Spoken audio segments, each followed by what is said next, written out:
Bonjour à tous les passionnés de cinéma. Je suis enchanté de vous retrouver sur ma chaîne Cinémadicte, où je vous propose les meilleures infos sur les nouveautés cinématographiques et les films déjà sortis. N'hésitez pas à vous abonner pour ne rien manquer des contenus captivants à venir. Bonjour à Allons-y. tous, et bienvenue sur ma chaîne. Aujourd'hui, je vais vous parler d'un film emblématique du cinéma français, La Haine. Dans cette vidéo, je vais vous présenter ma critique personnelle de cette œuvre puissante réalisée par Mathieu Kassovitz. Nous allons explorer les thèmes à bord, l'impact social du film et la manière dont il résonne encore aujourd'hui. Préparez-vous à plonger dans l'univers de Vinz, Saïd et Hubert, et à réfléchir sur les questions de violence, de révolte et de société. Restez avec moi pour découvrir mon analyse. Killing in the Name of. Ce film est sorti en 1995, l'année de ma naissance, il va donc avoir 20 ans cette année. Lors de sa sortie, le film avait beaucoup fait parler de lui de par son sujet sensible ainsi que de sa manière à traiter le dit sujet des banlieues et des émeutes suite à des violences policières qui ont mené à la mort d'un jeune Français dans un poste de police. C'est dans cette ambiance de révolte populaire que Mathieu Kassovitz réalisait son deuxième film et sûrement son plus connu, La Haine. On pouvait espérer que ce film soit devenu histoire, qu'il puisse témoigner d'une époque révolue. Malheureusement, à l'aube de son 20e anniversaire, il est de plus en plus d'actualité. Je n'étais pas prêt à recevoir la claque que j'ai reçue lors de ce premier visionnage, ce qui interpelle dès les premières minutes. Sont les choix artistiques de Kassovitz. Le film est d'un noir et blanc somptueux avec des contrastes très travaillés qui accrochent. Dès le premier regard, nous sommes embarqués dans cette aventure de trois jeunes de site, Vinz, Saïd et Hubert, brillamment interprètes par Vincent Cassel, Saïd Tagmaoui et Hubert Kound, à l'époque où ils n'étaient encore connus de personne, qui suite à la découverte d'une arme à feu vont se retrouver confrontés à différents choix moraux développés durant le film qui vont malgré leur refus changer leur vie pour toujours, pour arriver à un climax final dantesque et intense comme rare film a su le faire. Nous les accompagnons dans leur périple à travers de superbes plans séquences qui parsèment astucieusement le film tout en ayant l'audace d'être très impressionnant techniquement.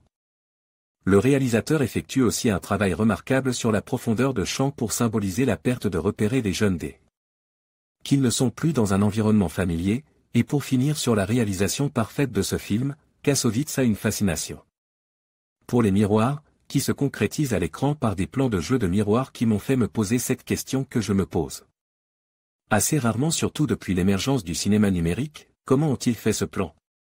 Mais ici pas de numérique, tout a été tourné sur pellicule, ce qui rend la performance encore plus impressionnante.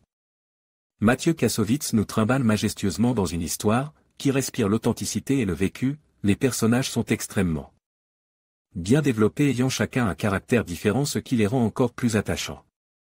Les dialogues sont des plus percutants, car les personnages s'expriment comme n'importe quel jeune. Bien sûr, de nos jours cela paraît dérisoire, quoique.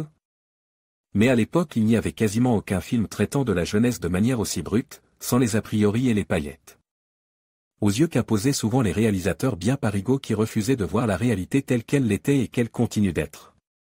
La Haine, c'est une histoire coup de poing qui résonne encore plus fortement aujourd'hui, le scénario étant très bien romancé.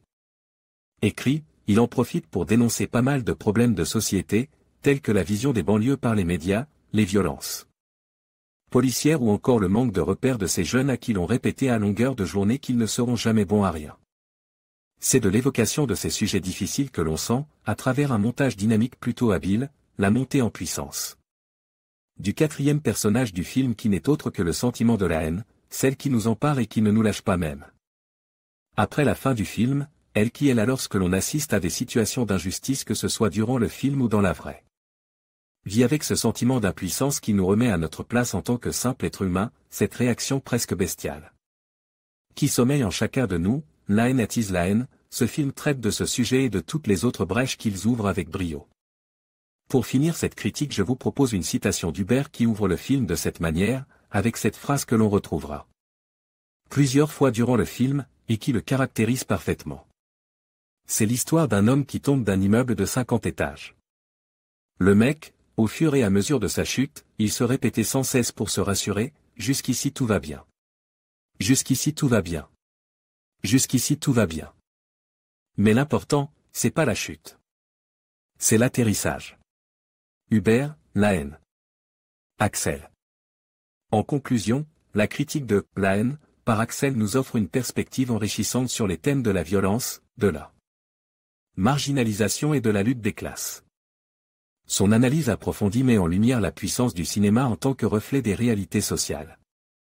En revisitant ce film emblématique, Axel nous invite à réfléchir sur notre propre société et sur les défis qui persistent encore aujourd'hui. Il est essentiel de continuer à débattre et à s'interroger sur ces questions pour favoriser une meilleure compréhension et, espérons, un changement positif.